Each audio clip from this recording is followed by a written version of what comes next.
We want to state at the outset there is no reason for New Yorkers to be alarmed. This morning, the first positive case of Ebola hits New York City. 33-year-old Dr. Craig Spencer now in an isolation unit like this one at Manhattan's Bellevue Hospital.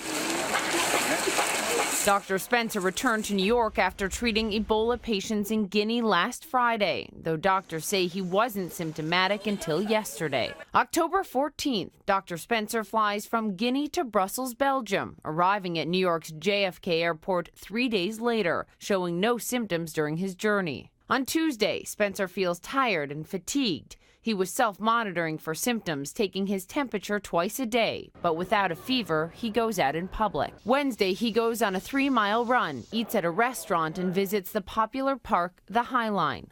He then travels from Manhattan to Brooklyn on the subway. He later takes an Uber taxi to go bowling in Williamsburg, Brooklyn at an alley called The Gutter, now closed until it can be sanitized. Thursday morning, Spencer develops a fever and immediately contacts Doctors Without Borders, who calls the health department.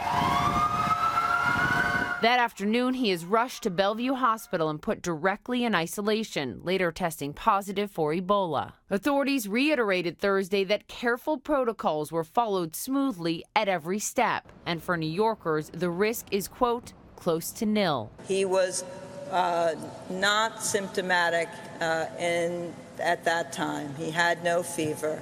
And so he did not have a stage of disease that creates a risk of contagiousness on the subway. The city now on heightened alert. Coordinating and drilling from airports to transportations to subway stations to ambulances to hospitals. So we are as ready as one could be. Health officials note 3 people had contact with Spencer, 2 friends and his fiancée, all doing well, but in quarantine.